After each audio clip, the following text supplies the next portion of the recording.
5, 4, 3, 2, 1, 0.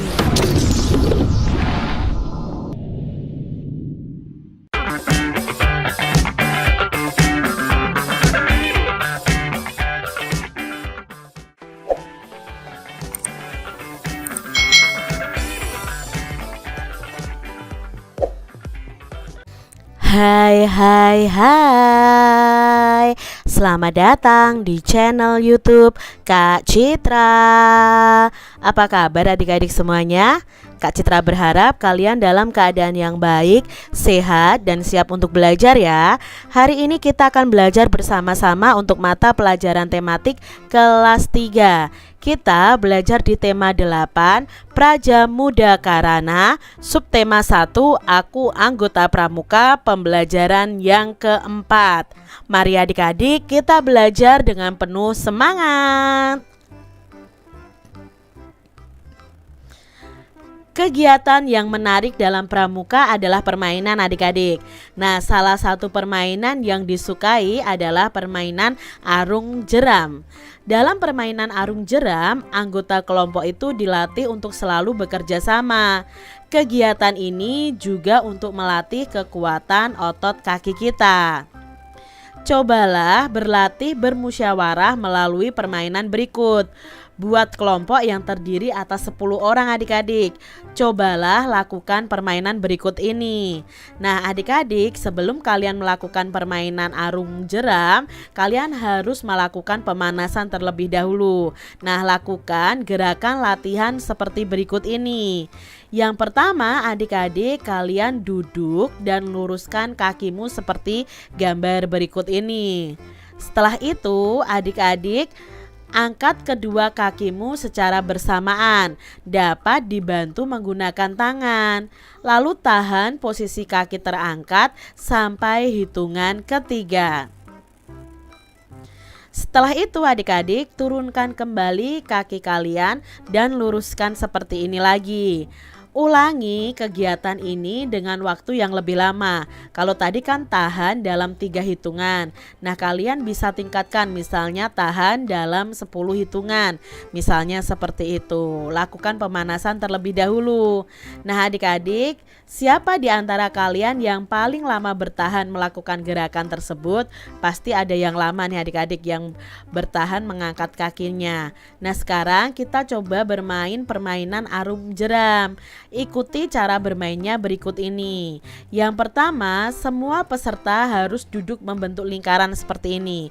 Posisi kakinya harus menjulur ke dalam lingkaran.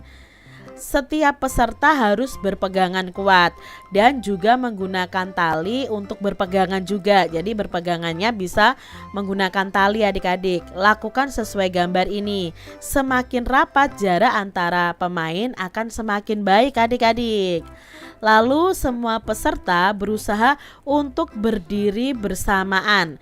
Usahakan kedua kaki itu tegak, tidak boleh menekuk lutut. Jadi kalian bersama-sama berdiri adik-adik. Nah, setelah itu lakukan berulang-ulang untuk melatih kekuatan kaki kalian. Itu permainan arung jeram. Apakah kelompokmu dapat melakukan gerakan tersebut adik-adik? Bagaimana ya cara kalian bekerja sama dalam kegiatan tersebut? Nah kalian harus berdiri bersamaan adik-adik. Tidak boleh kakinya ditekuk atau lututnya ditekuk. Jadi di sini diperlukan kerjasama untuk berdiri bersama-sama dan saling menarik untuk berdirinya. Nah adik-adik, kalau bekerja sama ya harus serius ya. Kita harus bekerja sama agar dapat melakukan permainan tersebut. Kita harus berdiskusi untuk membagi tugas dengan adil.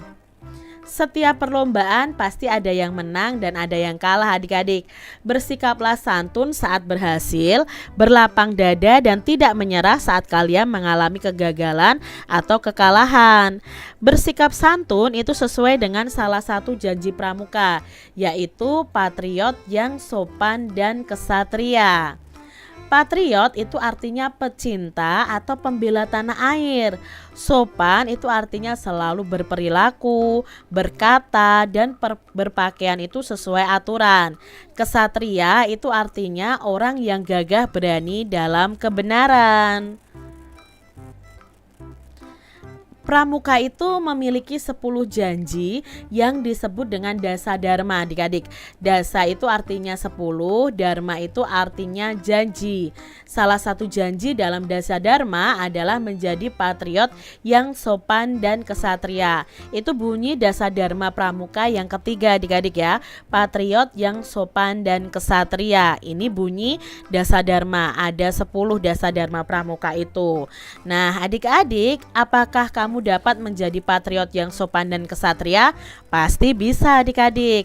Mari kita berlatih bersikap patriot yang sopan dan kesatria dalam bertanding ya. Kalian bisa mempraktek dengan mengikuti adu kecepatan untuk berhitung. Amati lambang negara Garuda Pancasila berikut ini. Nah adik-adik, di sini kalian amati, hitunglah banyak bulu pada ekor, sayap, dan leher pada burung Garuda. Apakah kalian sudah tahu jumlahnya adik-adik? Ya, di sini jumlah bulu pada burung Garuda Pancasila ini melambangkan tentang Hari Proklamasi Kemerdekaan Indonesia, yaitu pada tanggal 17 Agustus 1945. Nah, di sini kan tanggalnya 17 itu ditunjukkan dengan helai bulu pada masing-masing sayap itu jumlahnya ada 17. Lalu bulan Agustus atau bulan yang ke-8 itu ditunjukkan dari bulu pada ekornya adik-adik ya. Pada ekornya ini jumlahnya bulu ada 8. Lalu 19 itu ditunjukkan oleh bulu di bawah perisai yang ini adik-adik atau pada pangkal ekornya. Dan untuk yang leher ya itu jumlah bulunya ada 45 helai. Nah adik-adik, mari kita isikan bersama-sama. Banyaknya bulu pada sayap ada 17. Banyaknya bulu pada ekor ya, pada ekor yang ini itu 8. Lalu banyaknya bulu pada leher itu ada 45. Nah adik-adik, siapa nih yang paling cepat mengisi tabel tadi? Nah kalau paling cepat adik-adik, bagaimana ya sikap temanmu yang memenangkan pertandingan? Tentunya kalian tidak boleh sombong karena kita itu patriot yang sopan dan kesatria ya. Tidak boleh sombong adik-adik dan tidak boleh mengejek teman yang kalah. Lalu bagaimana sikap temanmu yang kalah dalam pertandingan?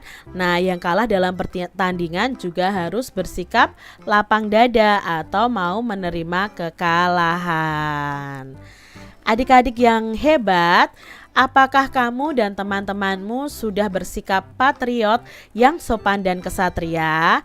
Nah, kalau sudah adik-adik, sekarang perhatikan nih, banyak bulu pada burung Garuda dan hubungannya dengan Hari Kemerdekaan Indonesia. Adakah yang tahu Hari Kemerdekaan Indonesia? Ya, Hari Kemerdekaan Indonesia tadi pada tanggal 17 Agustus 1945. Adakah hubungan antara jumlah bulu pada burung Garuda dengan Hari Kemerdekaan Indonesia? Ada ya adik-adik ya. Hari Kemerdekaan Indonesia tadi ditunjukkan dengan banyaknya bulu pada lambang negara, itu menunjukkan Hari Kemerdekaan Indonesia. Nah adik-adik, dalam Garuda Pancasila ini ada beberapa warna nih. Masing-masing warna itu memiliki arti tertentu. Misalnya ada warna putih ya adik-adik ya, di perisainya di belakang pohon beringin, lalu yang di backgroundnya padi dan kapas, lalu di tulisan Bhinneka Tunggal Ika-nya itu kan warnanya putih. Putih itu memiliki arti suci, lalu memiliki arti kebenaran dan kemurnian. Lalu ada warna hitam, ini memiliki arti keabadian. Warna merah itu memiliki arti keberanian. Warna hijau itu memiliki arti kesuburan dan kemakmuran, serta warna kuning itu berarti kebesaran, kemegahan, dan keluhuran. Jadi warna-warna di lambang negara Garuda Pancasila itu memiliki arti. Nah, setiap warna pada lambang negara mempunyai arti khusus. Arti dari suatu lambang itu menunjukkan cita-cita dan ciri-ciri tertentu. Untuk menunjukkan kelompok juga digunakan lambang khusus nih adik-adik. Lambang warna juga untuk menunjukkan arti dan cita-cita dari kelompok tersebut. Nah, adik-adik yang hebat, untuk menunjukkan kelompok juga digunakan lambang khusus. Nah, lambang warna itu juga untuk menunjukkan arti dan cita-cita kelompok tersebut. Kelompok dalam pramuka siaga itu dinamakan barung adik-adik ya. Setiap barung itu memiliki lambang. Lambang yang digunakan itu adalah bendera. Nah, bendera masing-masing barung itu memiliki warna sesuai pilihan anggota barungnya. Sekarang adik-adik cobalah kalian membuat lambang kelompok. Gambarkan dan berikan penjelasan tentang lambang yang kamu buat. Nah, adik-adik beri penjelasan arti dari gambar dan warna yang kalian pilih. Demikian tadi adik-adik pembahasan kita di tema 8, subtema 1 pembelajaran yang keempat. Semoga video pembelajaran ini bermanfaat ya untuk adik-adik semuanya. Dan sampai jumpa lagi di video pembelajaran Kak Citra selanjutnya. Tuhan memberkati. Jangan lupa tekan tombol subscribe, lalu tekan loncengnya, tekan juga tombol like, lalu share ke media sosial kalian. Jangan lupa untuk ikuti media sosial Kak Citra. Terima kasih.